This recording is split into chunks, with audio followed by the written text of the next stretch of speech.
All right, listeners, before we begin the episode, I'd like to take a moment to correct an omission that I made in the recording. Unlike the first episode, I forgot to give a trigger warning, and the content of the films that we're going to discuss can be very disturbing and upsetting to some listeners, so listener discretion is advised. Thank you. Welcome back to Long Walk Talks. I'm your host, David Hensley, owner and creative director of Long Walk Productions, and I am once again joined by my co-host, Stan Wilson Lee. Peace. Chris Wilson Barnes. Hello, I'm here to wreck the thin veneer of professionality. And our special guest, Ted Wilson Patterson. Hi, everybody. It's me again. In this episode, we are going to continue our discussion about the extremes of the horror genre. Moving on to our next film, director Takashi Miike's Audition. I've seen this one on like top 10 lists of banned films. It's not something that gets discussed a lot. Yeah. Not only banned films, this is one of some of the best Japanese, not just horror films, but movies that have been made in the last 20 or 25 years. Like, what else would follow after this? Well, Grudge? Takashi Miike is known for... I can't say it. Like I mentioned last episode, we could have done an entire episode about the film Ichi the Killer and how insane that is. Mm-hmm. That's, like you guys were saying with a Serbian film, watch it once and that's all you need. I watched Ichi the Killer once, and I'm good. I've also seen Audition once and could probably stand to watch it again. It's like we discussed when we watched Martyrs. You could see it once and then give it a couple of years. But I couldn't really weigh in too heavily on this fun little game, having not seen a Serbian film or Cannibal Holocaust. Stan, you can weigh in on this one with me since you've seen Audition. Here is IMDb's description of the film. A widower takes an offer to screen girls at a special audition, arranged for him by a friend to find him a new wife. The one he fancies is not who she appears to be after all. Once again, technically correct. That is a description of the film. It sounds like with a lot of these films that the IMDb synopsis is always like, it leads to the action of the film. When things take a turn. Cuts off sharply. I feel like they're trying to walk that line of, well, let's not spoil the movie. Right, because we want to buy it. But then again, these movies are the kind where it's like, you're leaving. I wonder how many people have read the descriptions of these films on IMDb and then just been like, you know what, I think maybe this is something I want to check out. Could you humor me and read like one review? Well, here's the thing. Yeah. With that description, you could describe... You could imagine like 5 different movies, and none of them are probably the one that actually happens. Anybody else who has seen this film, I wonder if... That's a description of Pippi Longstocking. I mean, here's the thing. All right, here we go. From S. Jordan Matos, Common Sense Media. As a morality tale on the power dynamic between men and women in society, Audition works. Filmmaker Takashi Miike uses a traditional outlook to shock and trick us. That might actually be a better IMDb description than what we got. I'd give that one a solid 5 or 6 on our completely accurate to Lord of the Rings scale. Because technically, yeah, it is correct. That's what happens. And like you said, it just stops sharply right before things start to get really fucked up. So to go... Sorry, go ahead. No, sorry, I was just saying the IMDb description, the synopsis sounds a lot like online when people do writing prompts, like here's a generic writing prompt, and then it's like here's all the different things people can do with that. Right. So in Audition, I'm not going to say a lot of these names because again, I don't really want to butcher these foreign names. But the main character of the film is a film director, and he is a widower. His wife has passed away. He has a son, and his son is encouraging him to get back out in the dating world and meet a girl. He's kind of shy. Man, get your dick wet. Essentially, yeah. I mean, but isn't that the best son though? Yeah, right. He's really looking out for good son, him. ultimate wingman. Best intentions at heart. Made him myself.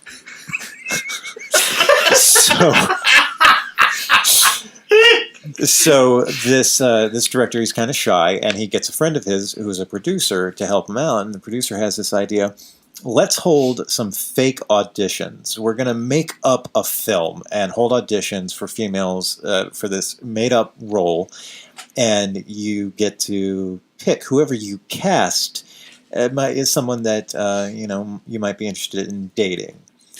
It's like a worse version of Tinder. Or the best. Well, up till this point, it's got all the makings of a romantic comedy. Exactly.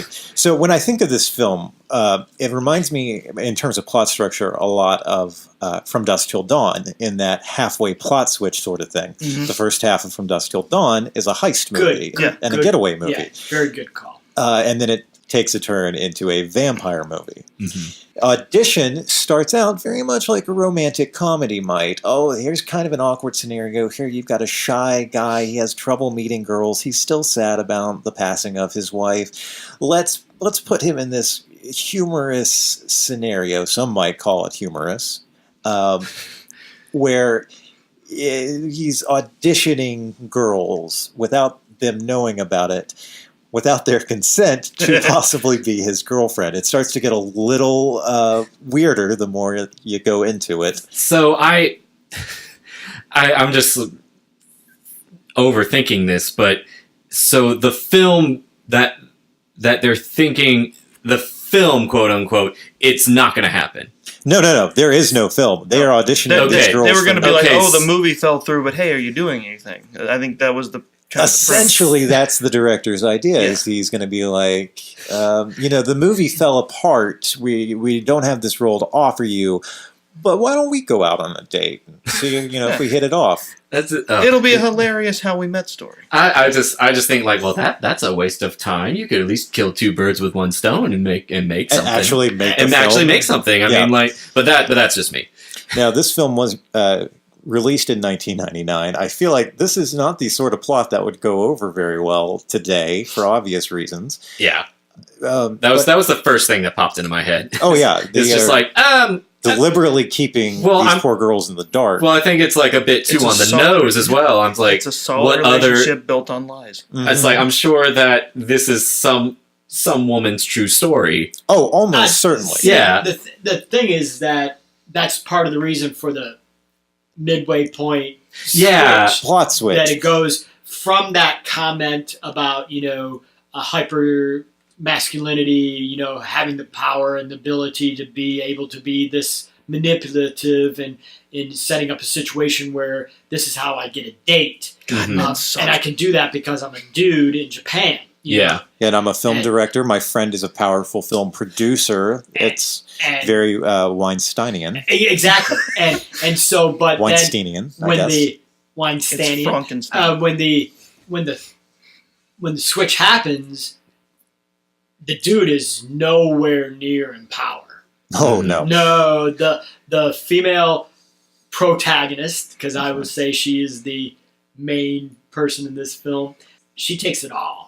The power exchange is clear cut, and she has a little help from a little guy in a bag. So the next thing is, what is the turn? What is the turn? What is the scene though? It's just like, whoa, wait a minute. Well, you start to realize that there are some things off about this girl. The producer starts calling her references, and so as it appears, none of them are either available or maybe not even exist.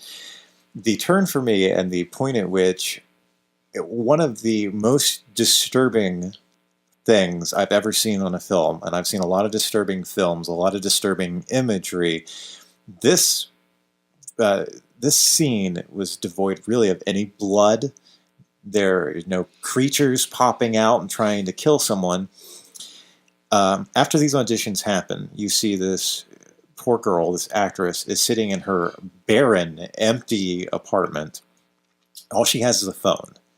And she is sitting next to it, waiting for them to call her. And she's in the foreground, in focus. Behind her, in the background, out of focus, is just a large, what appears to be a burlap sack. And as she's sitting there and the focus is on her and time is passing, all of a sudden this fucking burlap sack just sits up straight and starts writhing around. And it is just fucking terrifying. It defies description. that is the moment that you know, all right, this girl's not completely She's not all right. there. When this girl takes a turn, she takes a turn. So without giving spoilers, what's the... Oh, we're going to give spoilers. Okay, so that's your warning sign, folks. Yeah. It's what is the scene? Like, what is this, like what we've been talking about with with Serbian film, with the skull fucking and Cannibal Holocaust, with just everything. Well, you start getting really getting into it with this girl when I don't remember if it's the same scene as the guy in the bag is revealed or if it's later. At one point, she lets him out, and she has been torturing him for quite some time and starving him. And to feed him, she vomits into a dog bowl, and he laps it up. Then later in the film, you find out that she is an extremely jealous person. Jealous of his dead wife, in fact, because no one should love anyone more than her. And so she breaks into this guy's house and drugs him and tortures him. She injects him with this paralyzing agent, and then she puts needles through his eyes. So he's awake. He's paralyzed, but he's awake, so he sees all this happening. And if I remember correctly, it's been a while. It doesn't actually blind him. No, she just puts them through his tear ducts. Tear ducts. Yeah. Thank you. She puts needles. That's what I'm here for. Through his tear ducts, and then she uses some piano wire, which she wraps around one of his ankles and starts sawing it off.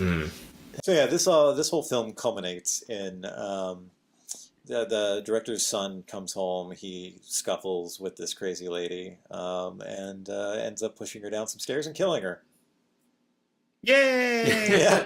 So I remember, like, in the trailers for Audition, there was it shows this one scene where she's like standing over something and has like a little string, and she was like, Oh no, that's when she's taking off his ankle. Yes. Oh, okay. That's what most people. Yes. Well, aside from the actual cutting off the foot, that's what a lot of people remember about that scene is the extremely disturbing kind of sing-song little thing that she's doing while in the process of she's got razor wire in both hands, just going. Oh, down, okay, cutting off his okay. foot. Well, in the interest of the discussion, like the last episode of "But Is It Art?" We have some comments here that Miyake has stated that when he met journalists in the United Kingdom and France, he found they commented on the film's feminist themes when Asami gets revenge on the men in her life. And Dennis Lim of the Los Angeles Times noted that the film was ultimately about the male fear of women and female sexuality. And this one I find myself really agreeing with, and I have to say that if we're talking about, but is it art? Yeah, I think this one is art. I think I was pretty clear about my feelings about a Serbian film and Cannibal Holocaust. But this one, yes, and especially given the events of the last year and a half, it's a huge statement about the film industry and the way that the entertainment industry as a whole treats women. It really just the beginning description of just like it's a fake audition to get a girlfriend. Yeah, and it doesn't get any more pathetic than that. Right, and it's the appropriate way to be like, hey, don't do this, is to have the woman kill you. Torture you. This film with these reviews, it's probably the first one that we've talked about that actually has like two different interpretations.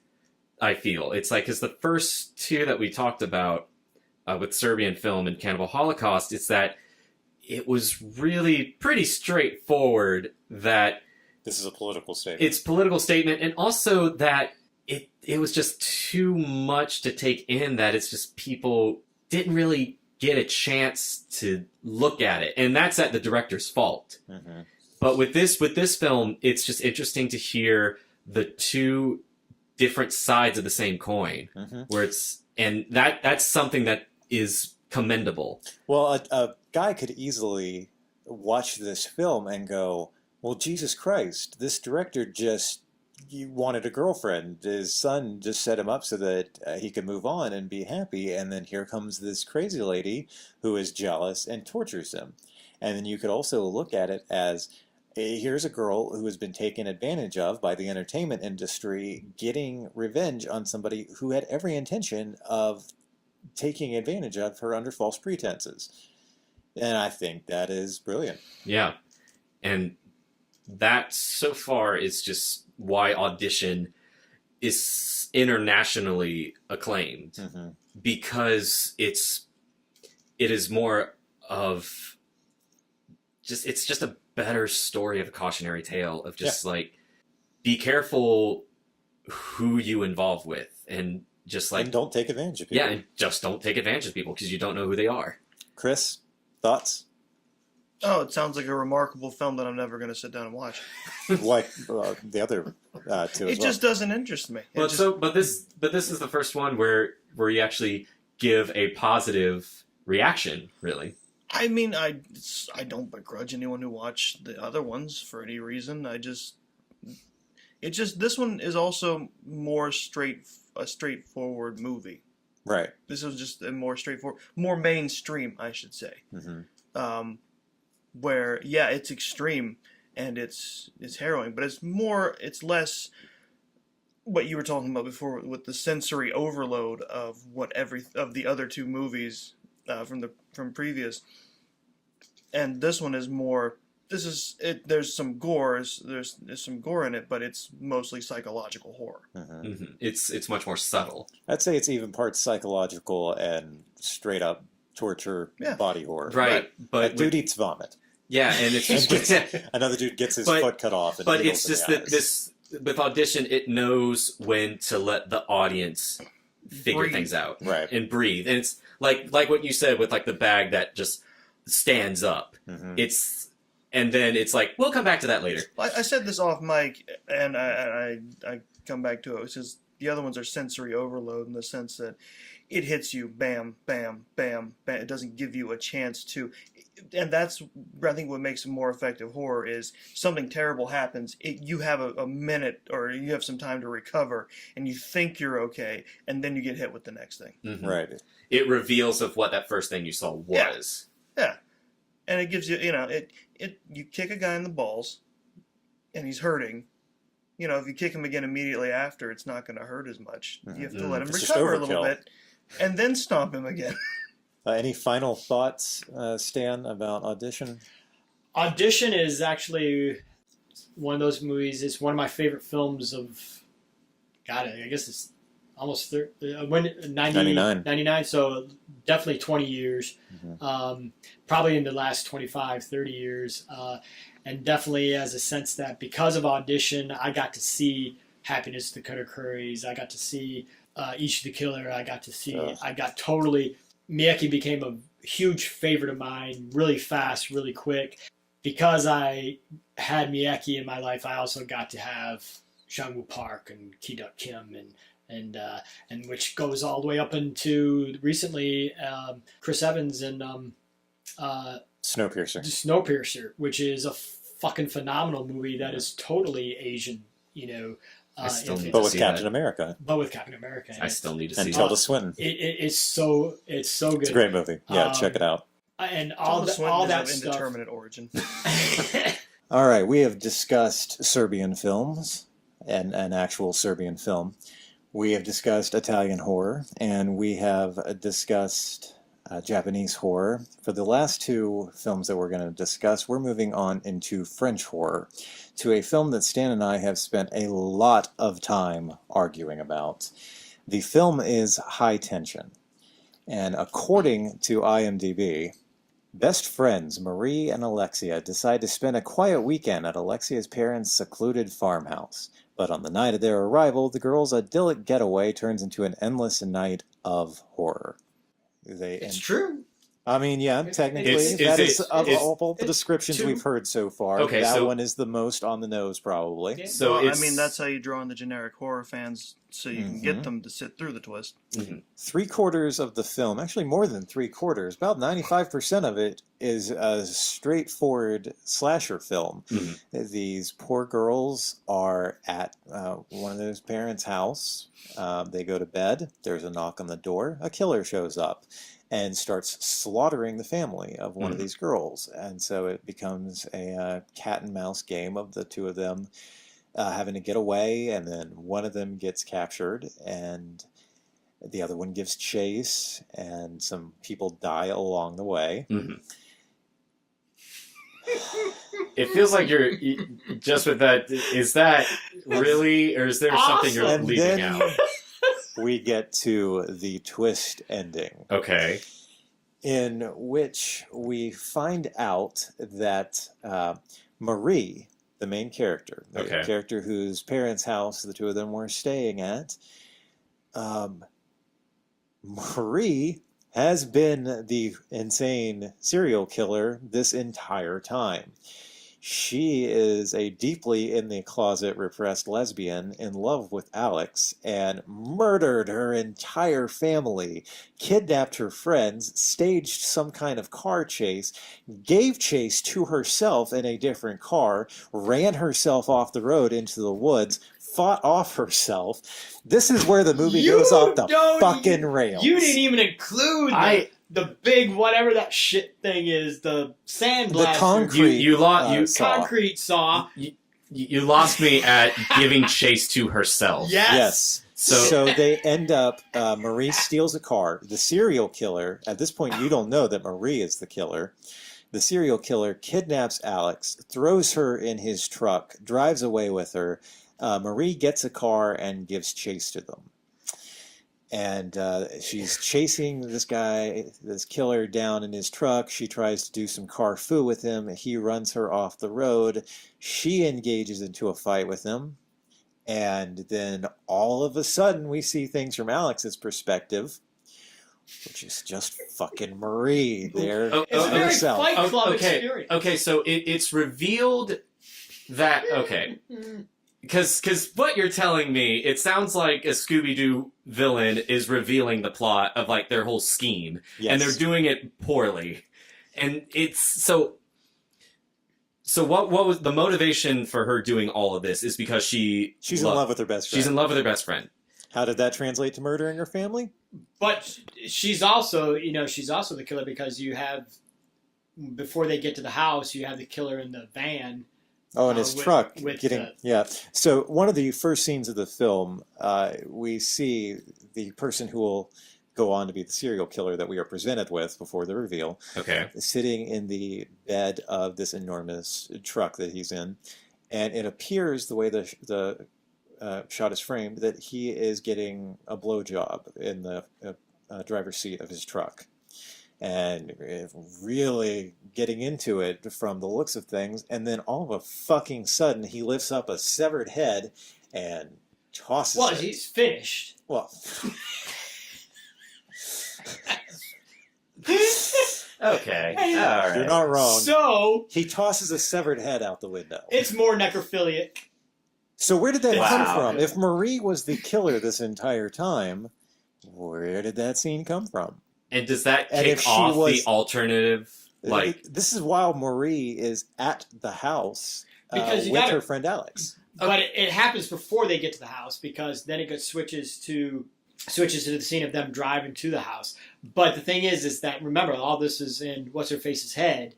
And so she creates this milieu. So the travel to the house never happens. It's the split.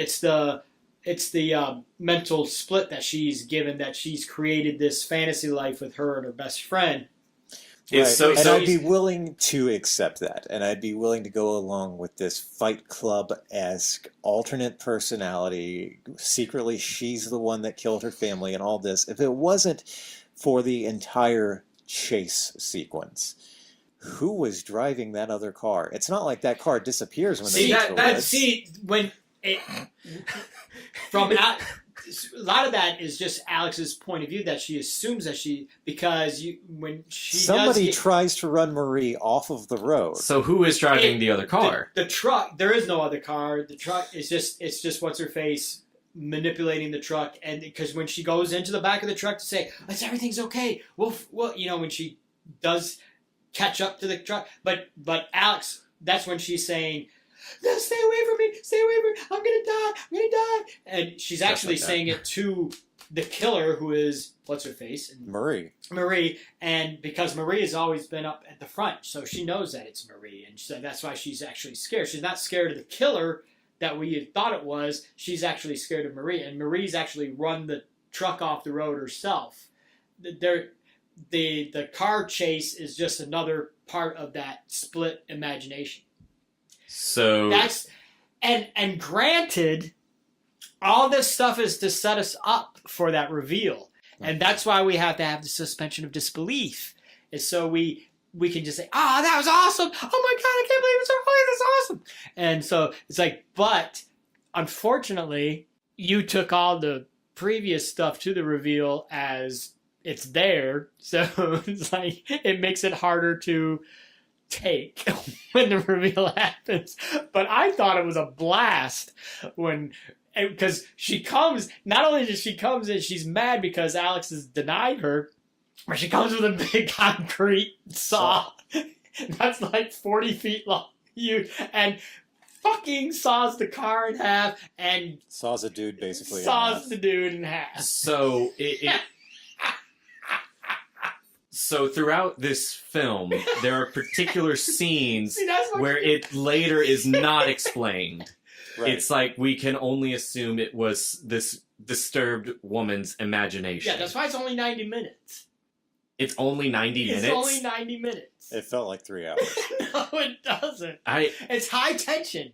That's why it's high tension. You're like, also known in the UK as Switchblade Romance. It's Switchblade Romance. Despite the fact that, if I remember correctly, does anybody get killed with a switchblade whatsoever? It's a very large switchblade. I think does she not use a small knife when she kills the parents? She could have. I can't even. But I loved it. I think this was the angriest I've ever been at you. It was. You're more angry at me for digging high tension than you are at me for digging a Serbian film. Okay, so then you're mad at me for having recommended it to you. Okay, so then what are the director's notes on this? Do we know? It's Alejandro Haha. Or Aja, who ended up... I feel like you made that up. No, who ended up coming over here and directing the remake of Piranha, and that's not the one with Christopher Lloyd in it. Yes. It is. So the same person that directed this film, and Hills Have Eyes. He also did the Hills Have Eyes remake too. So, and he's... Well, I can tell you this: the film was included in Time Magazine's 10 most ridiculously violent film. Ridiculously violent, but not ridiculous. I don't know about that. Some people noted a similarity between the film and Dean Koontz's novel Intensity.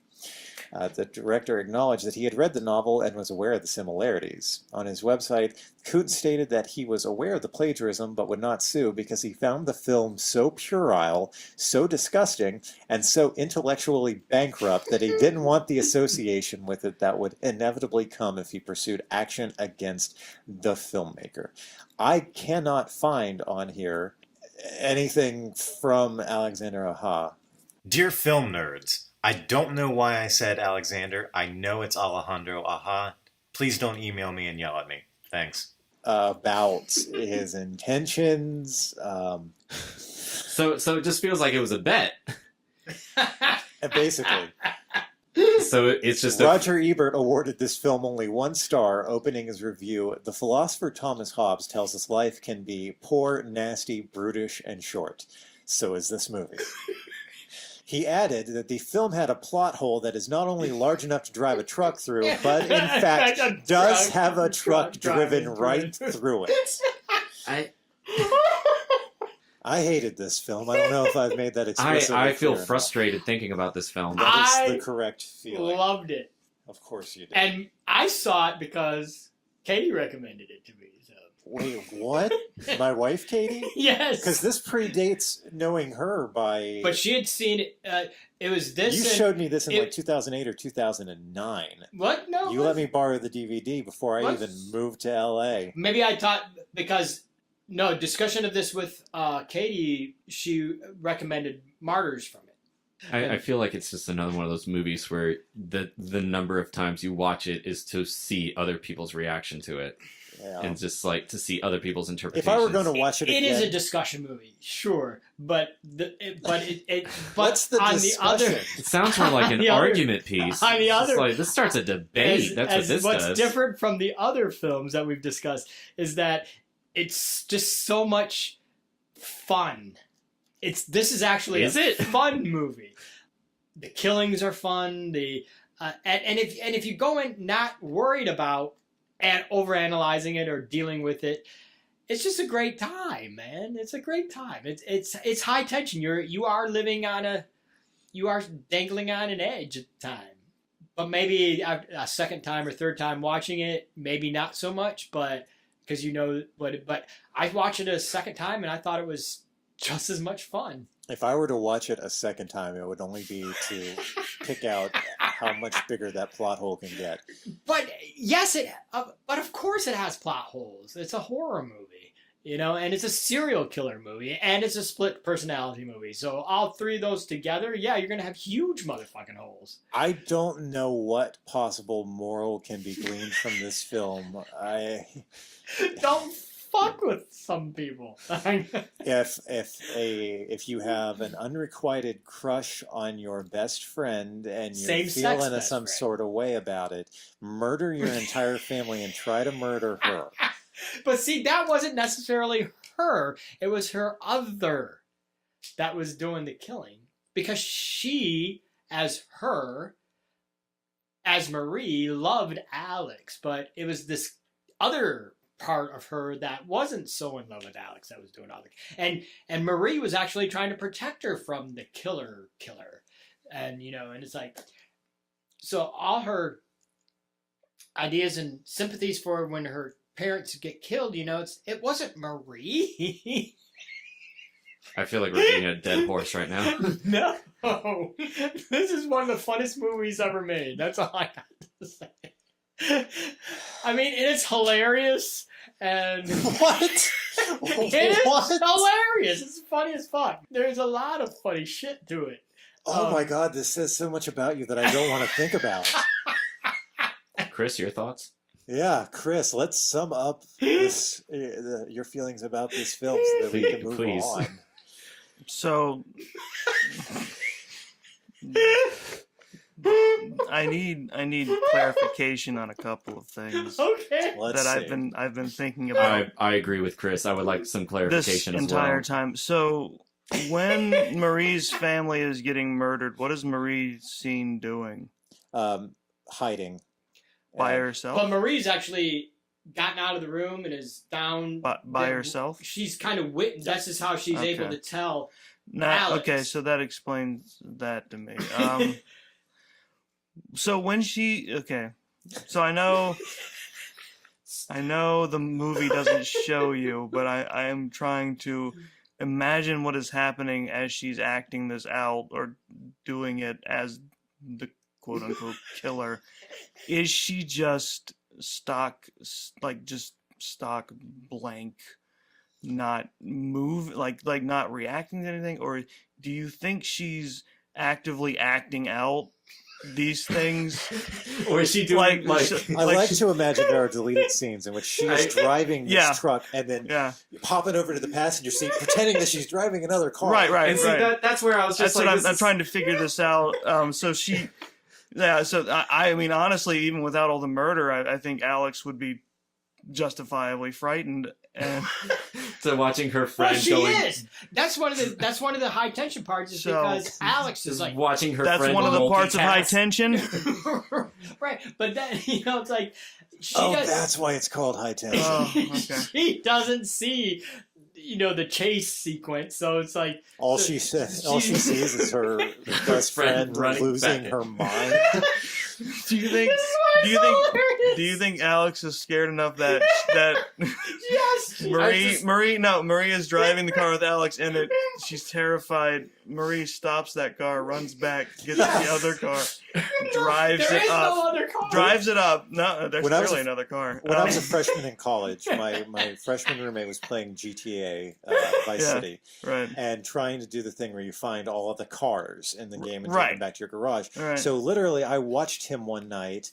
He found 2 cars that he needed, so he would get in one, drive it a few feet, then jump out, go back to the other one, That's the drive it up scenario. behind. That's the scenario I'm picturing. And Yes. Alex is, of course, too terrified to move because what do you do about this? Try to escape. It's a comedy. It's just the one man car chase. You are wrong.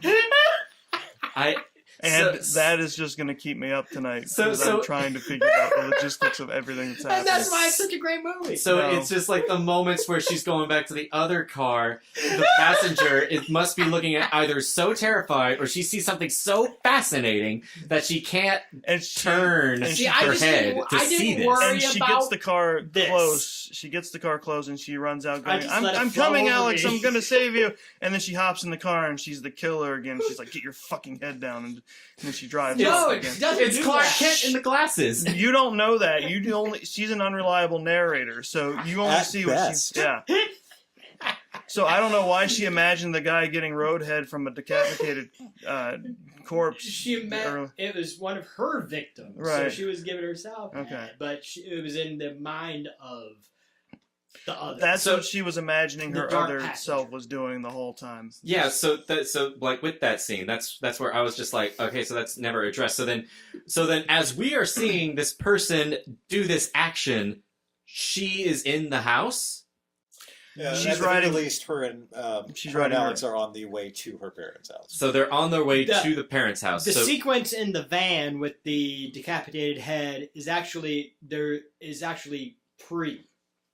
before. so this film kicks off with that. Yeah, and it's like there's a slight time change of when she's talking with Alex and they're driving. See, I don't believe that actual Unreliable drive narrator, to unreliable Alex's time parents' frame. house Yeah. ever happened. I think Alex got to her parents' house and Marie had visualized and fantasized that they had a drive, but she was busy getting so in we're- bed, and she meets. See, I'm not even sure if the whole relationship between Alex and Marie is actually real. She's just created this as her stalking reason, So from the killer's point of view. But that just raises more questions. It's Why okay. is Alex at Marie's house with her parents then? Why is Marie at Alex's house with her? No, why is Alex at Marie's house? 'Cause with they're- Marie's But it's Alex's parents. Because they're No. besties. Alex is the friend that Marie is. But in love Marie, High tension It's- is giving me it's high anxiety. Alex's parents that get killed. Marie doesn't kill her own parents. with. Yes, she does. Is it? Moving It's on. Awesome. No, The we are movie- going to move on. I am going to I could listen Put to them my argue foot about this down. for about 3 more hours. I and can't. go see High Tension. If you have If this- seen High Tension, if you listen to this episode and No. decide to This- go watch High Tension, I want to know what you think. Get back to me. No, Email that me is French for no. at david.longwalk@gmail.com. No is French for no. I want to know your No means thoughts. French no. Me too. Okay, listeners, it's time to give a shout out to our next sponsor. Exclusively for upstate South Carolina listeners, check out Enos's Home Security Solutions. For a low recurring monthly fee, a gentleman named Enos, or one of his many sons or grandsons, some of them as young as 5 years old, will come directly to your house to install the latest in top-of-the-line home security solutions. You get to pick from a variety of options, including a shotgun with a string around the trigger suspended precariously facing your front and back doors, to Home Alone-inspired mousetraps in extremely inconvenient and often confusing places throughout your home. Google Enos's Home Security for more information. Or, if you don't have a computer or smartphone, just pick a Shell station in your area, and Enos will probably be there. Online or in person, use offer code PREPAREYOURENOS or give him an unopened can of chewing tobacco for a free box of shotgun shells and a stick of butter. The final film that we're going to discuss tonight is another French horror film, and it is called Martyrs. And according to IMDb, a young woman's quest for revenge against the people who kidnapped and tormented her as a child leads her and a friend, who is also a victim of child abuse, on a terrifying journey into a living hell of depravity. All right, yeah. Now No, you, David, introduced Frozen? me to this film, but I just remember I saw it once. So I'm the only one in the room who hasn't seen it, right? Yeah. I think so. Okay. I've only seen it once, and I need to be reminded of. I remember the scene, like with all these other films, they have a scene that it's like you can never get out of your head. Right. Yeah. It goes back to what we were saying with Audition and the halfway plot twist. Martyrs starts off with this young girl. She's being held captive. She's been tortured. She escapes. We have a time jump, and we're now with this French family, mother and father and their children. And all of a sudden, this young girl from the beginning shows up at these people's house, breaks in, murders the entire family. And then a little while later, the girl's best friend shows up and discovers that this girl is getting attacked by this like demonic otherworldly force that likes to slice her up and torture and abuse her. You find out that she came to the house and killed this family in the first place because the parents she blamed for abducting and torturing her as a child, and her friend absolutely does not believe her because to her this is an idyllic household, loving parents, children, the whole thing. This poor girl is just tortured by these visions of this otherworldly entity, torturing her, ends up killing herself. And then we're treated to what the movie is actually about. Now the best friend becomes the protagonist of the film after we've spent all this build-up with this poor tortured girl who had been kidnapped. Yeah, no, she was right. This is the family. They totally kidnapped and tortured her as a child. I may be getting some of the details wrong, so listeners, I apologize if I'm not 100% on this.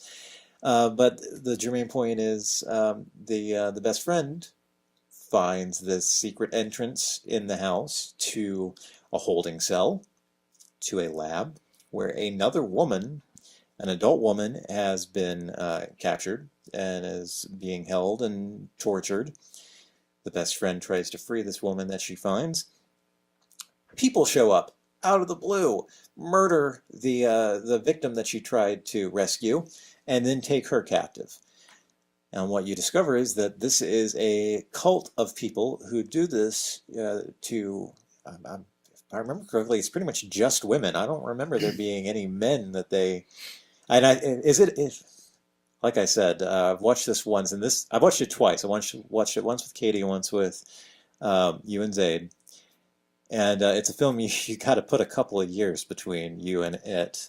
It's supposed to be like it's an experiment so that they see the other side, like the spiritual world, right? Right. The entire experiment is taking a person beyond what they can physically bear and transcending this plane of existence without physically dying, because this cult of people, these torturers, their ultimate goal is to know what is beyond death. I think there's a story that I've read that is pretty much like that. It's The Great God Pan by Arthur Machen. And it's basically, the premise is that there's a certain line of brain cells that if you detach them, you can see into the spirit world. And with that story, it's brain surgery. With Martyrs, it's the whole idea that you have to go through the most extreme pain to be able to see the spiritual world. Is that I'm thinking, because that was what I took away from the film with what it was trying to tell, which is just like this either cult or scientific operation or whatever, something of high standard, doing a very expensive experiment and then destroying lives is what the product of it is. Right. Basically, everyone that they have experimented on has either died or snapped. Mm-hmm. They could not take the physical and psychological torture that they have been inflicted on. And then this main character, the best friend, we see full on what this process is like. She's locked in this underground room. She is physically and psychologically tortured. But because of her past, she's, Yeah, because that was a big detail. Past abuse, she's able to make it past that point of breaking, right, and the point of dying, because she's already experienced something abuse. so awful in her early life, and then that this cult believes that like that's the first step, is that you've already gone through the worst possible as a child. Now you're going to go through the worst possible that you can as an adult to help get to the next step, and then the next step is to look beyond Not necessarily death. as an adult, because the first girl that we're introduced to, she was a child when we see her escaping in the beginning. Okay. So I don't think they restrict this solely to By adult age. females. They just kidnap women and inflict torture on them, see who can stand it. And this main character, the best friend, is the first one who does, to the point where they tell her she has made it to the final stage, at which point they put her on a big table and flay her alive. Yeah. Just peel her skin off. Yeah, and that is the big scene of this movie, that it's like you leave, You never forget that. Yeah, once you have seen this woman lying on a table, completely stripped of all her flesh, that sticks with you. Yeah. And then it turns back against the cult. Yeah, if I remember because right. The film ends on a really high note. The woman who's in charge of this goes down to see this girl after she has been flayed. She is semi-conscious, and she asks her what she sees, what is beyond death's door, essentially.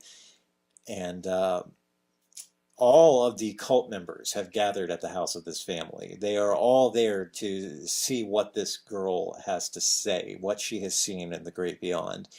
All these people are gathered there waiting to hear. The head of this cult goes down and talks to the girl. The girl whispers something in her ear, That's right. what she has seen, which prompts the head of this cult to go upstairs and kill herself and not reveal it Right. to any of the other followers. Yeah, I remember that now. Yeah, what a happy, cheerful ending. Yeah, I mean, this was during a time where I was so into very nihilistic films like this. Oh, absolutely. And even this was like a bit much for me. But I don't know, when it goes into like stuff talking about like the spiritual world, it's that I can't help but feel a little sympathetic towards, because it just shows just the human comprehension. And it's like we can only take so much information before you can really think about how can you handle this information. I think where the movie ultimately succeeds, if you can get through the torture of watching these people be tortured, is the question that it leaves you hanging on. What the hell did she say? Right. After all this. Was what she said she saw beyond the gate of death, is what she told the head of this cult so horrific? Is what she told her so idyllic and great that she then went and killed herself to get there? Mm-hmm. Or did she just tell it, there's nothing, I saw nothing, you Yeah. wasted all your life, you wasted all these resources, you've wasted all these poor women's lives torturing them for nothing? That is the question that it leaves you hanging on. Yeah, and that is where it was so much to go through, and then to have that kind of ending, I was like, ugh. It's a very powerful film, but like you said, I can only do it like maybe every 3 years and watch it. Like, it's something to be appreciative of. Yeah. But it's Now, this film did It's get a lot. Martyrs did get a remake in 2015. I won't be seeing it. Oh, God. Haven't. I can't imagine. It's an American remake too, and considering the discussion we've already had Who's about in the it? state of American horror films, I have no idea. Stand by. The producer of the remake. Now, I don't know if this happened or not. I know very little about this film, but this is hilarious to me. The producer said he would like Twilight actress Kristen Stewart. I don't think that happened. No, it didn't happen. It looks like it was a Blumhouse film. Bailey Noble, Troyan Balsario, Kate Burton, and Blake Robbins. I know literally none of those people. It has a 7% on Rotten Tomatoes and a 19 out of 100 on Metacritic. Oh my God. Good thing they got Get Out and stuff. Yeah. Yeah. Well, once again, we are light on statements from the director, other than the film was rejected by all the big French studios. By a lot of actresses, too. I wonder why. Yeah, I can't imagine. He also comments that the main difficulty, other than technical issues such as special effects, was to keep the actresses crying all the time, and that was too demanding. Okay. Hey. It sounds like an absolute delight to be a part of. Yeah, and see, it's just stuff like that where you really think about, like, okay, it's like, how is this movie made? And it's just like all the backstage drama when it comes to that, because like when you hear details like that, it's just like, is the project worth it? Yeah. Ultimately, in a strange way, I appreciate the film. It's hard to say that it's a film that you enjoy, but I find myself wondering the same thing as I did, circling right back around to our discussion about a Serbian film and Cannibal Holocaust, which is why. There's a big question, there's a lot of debate here, especially with that ending, and if that was the purpose, if that was to lead the audience talking and to invite this discussion of what is the great beyond, what does a person, what kind of abuse and torture can a person suffer physically and psychologically? If your question is to invite discussions like that, I feel like much like if your intention is to shine a light and make a statement about the status of your government or journalistic integrity, there's gotta be better ways to do it, man. Yeah, and there are other stories. And in France, they're not the only ones. I'll circle around back to that. They're not the only filmmakers that can be making statements about the state of their affairs. So it's like, if you have 40 other people, you don't have to be the voice that has to make the most extreme, yelling and screaming to get your point noticed, because there's 20 other makers. Well, the one thing with Martyrs, it didn't feel like a movie that was critiquing a government or something like that. If it did, it was super light, and it was only with the regards to the cult, and that's not even really a government statement. It's more of just like, and I don't feel like there was behavior. A political statement to be made. And this is the first of the films that we discussed where we haven't really gotten into what is really horrific about some of the scenes in this film. Like, yeah, people are tortured and kidnapped, and a woman is flayed alive, but the whole first 20-25 minutes of this movie is a woman murdering a family, hunting down children, at the same time being haunted by this creature that's just in her head. We find out that she's been inflicting all of this pain and violence on herself. Why? I mean, it's that, and that's where it's just like I'm so conflicted about Martyrs. Yeah, I feel like it's all on the director, or it's all on. I didn't outright hate it the way I do High Tension. Well, it's who is the director? Did he write this as well? Like that's another question. Is that who wrote it? Is it the same as the director? Writer. I think it's a different writer, but Pascal Laugier. Laugier is Laugier. He did both. Okay, was he director he was the director? Hold on, stand by. Written and directed. Okay, so then this is obviously this guy's baby. Yeah. So it must be something that he was really conflicting about, and I just feel like it's something where he's talking about the afterlife and just like what happens after death, and it's just the way that he gets there is really not needed.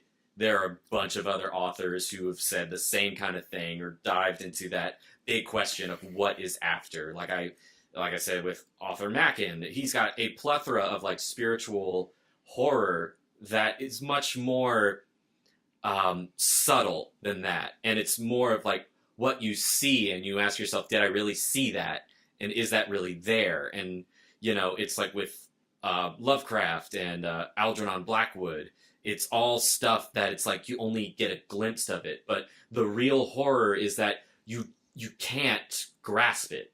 It's that you try to make it human, but it's such a spiritual entity. And with this film, it was so much. It was a very long, very slow burn to we don't know.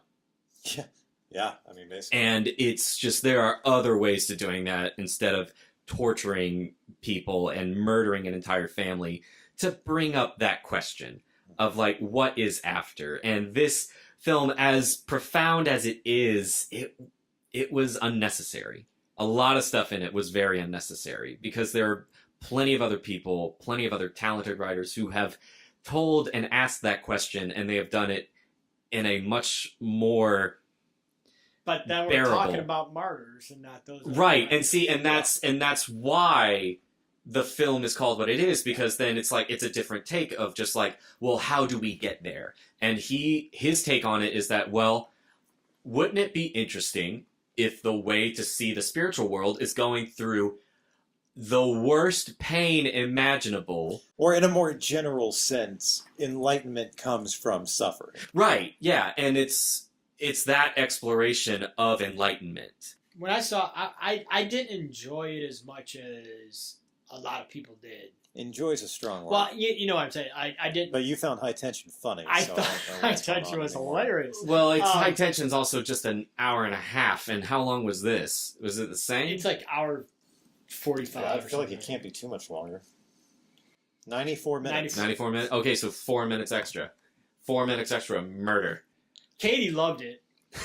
Well, and again, I say love is a strong Well, word. she Katie came- appreciates It's a came to very me, morbid But very appreciation. when she recommended to me as something to see as an extreme horror film, she was very up on it. By the way, High Tension is 95 minutes. 95 minutes. So So High Martyrs is Tension is actually a long. minute shorter. I wasn't so knocked out by that final thing as a lot of folks were that seen it, because I wasn't excited by it. So I was like, well, I'm not. It's not an exciting horror film, but I don't think any of these have been. Like, we're not discussing, Friday the 13th or things that people actively seek out and enjoy watching. right. The idea that At most, what you're- we've been discussing are experiences. Exactly. And my experience of it was less intense. And granted, I've only seen it once too. So I felt that it was trying to make some sort of comment about the surviving of adversity. And see, I do remember there was that one scene where she like speaks with her friend that we were introduced to in the beginning, and it was that moment where you think like, oh, she has reached out to the spiritual world and she has found her friend's soul, and her friend is, from what I remember, more or less comforting her. And it's the one few moments where the main character just has a sense of calm. And then that leads to the final scene. And it is that moment of like, through such adversity, you do get enlightenment. What doesn't kill you Makes you stronger. And but it's just like with this film, it does make that point, or it makes some version of that point, but But ultimately, it was the main such an character, extreme. After all the adversity, the main character is still left lying on a metal table without her skin. You don't Yeah. come But back if you've that. transcended, you don't need skin. Right. You've transskinned it. I am so sorry. Chris. I really am. I am so sorry. Your thoughts on what you have heard about the film Martyrs? Everything I've heard actively depresses me. I am very sad to have sat through that. The entire thing, or just Martyrs in general? Just Martyrs in general, everything you've said. Even if you're trying to prompt a conversation about a movie, it's kind of hard to have that conversation when no one wants to talk after sitting through it. That was... You're not wrong. Yeah, and I am the type of person who will now actively avoid this movie in its entirety. That is why I am so conflicted about it. Yeah. I feel like it is on the level of Audition in terms of being well done, but one, why? And two, it just, both times I have watched it, I've had to, no one talks afterwards, exactly like you said. The first time I went out and had a cigarette, and Katie and I just didn't say anything for about 5 minutes. Yeah. And then when we watched it together, I went out and had a cigarette, and none of the four of us talked for 5 minutes. No, because it's such... Out of all the movies we have talked about tonight, this one hits more of an existential topic. Yeah. And that's where it's just like, oh, this isn't just earthy people being dirty. It's something that we all think about, and it ends on something where it's just like, well, I didn't need to see that today. Yeah, like you said, nihilism. Yeah, it is nihilism at its core. All right, well, those are our 5 extremes of horror that we have discussed on. Good start, Dave. 2 French, 1 Italian, 1 Japanese, and 1 Serbian. Thanks, Chris. So we hope you'll take the gun out of your mouth and join us next time. Yeah. I mean, that was a hell of a way to end. Well, after all of that, Chris, I'm interested. What do you think is the most disturbing film that you have ever seen? Disturbing. Honestly, it's going to sound weird, but I know, I can't remember who I described. It might have been you. I think it came out in 2016. Room. Oh, right, Brie Larson? Yeah, Brie Larson. And I knew it was I knew about the book it was based on. And I sat through it, and it's very, I mean, it's far removed in the sense of these have been kind of fallen into the horror genre, but this was very much a mainstream movie. But it's relentless as fuck. It is. It's very emotionally relentless. Mm-hmm. It was super uncomfortable. It was more uncomfortable in the second half of the movie when Brie Larson's character and her son were freed and were trying to readjust to life. Mm-hmm. Especially because I heard that it got very real between when the family was trying to readjust to each other and reacting and yelling at each other. There were some very real arguments and words thrown out that I was just kind of squirming in my seat, going, I don't want to sit through this, but I did. Mm-hmm. It took me 3 viewings to watch the whole thing. I saw it in theaters. Very good movie, very powerful movie. Never going to watch it again. Well, that caps off our discussion about the extremes of horror. I can't guarantee it won't get this dark again, but probably not for a good long while. We've got a lot of discussions lined up over the next couple of episodes, and we'll have more guest stars. And I'd like to thank I'd like to thank you for being part of this discussion with us. Thank you. It was great to have you here. Thank you for making me a part of this. Yeah, it's one thing to ignore these films. It's another thing to really acknowledge them for what they are and what they have done. And yes, these are difficult movies to watch. I'd say if you do have that fascination, if you do want to see where those lines are and where you draw the line, it's that you've got to exercise it. You've got to see where it goes, and just something that you need to explore. It's something that it needs to be acknowledged with these films, whether they are good or bad. I highly recommend getting an opinion. Most of these films are at least 5, 7 years old, and then I think a Serbian film was the most recent one we talked about, and that was and Cannibal's 80, so it's 38 years old. That we've talked about them for 4 hours, so it's like 40th anniversary is coming up. But it's just for people who are going into film, people who want to learn about film. These need to be acknowledged for what they are, and it's up to you to analyze it in the most healthy way possible. Because these are bleak things. They will put you in a very Except dark High place. Tension, which is hilarious. Okay. But it is important. Nope, we're back in. Go. It's that if there's just one thing that I'll just get off my soapbox and just say, have an opinion. If you want an opinion, earn it. I like that. That's good. Thank you, Ted. All right, well, listeners, if you have any questions or any comments about these films or other extreme horror films that you've seen, you can email those questions or comments to me, david.longwalk@gmail.com, and I'll be happy to read them. Thank you for listening, and we'll be back in a couple of weeks with a brand new episode.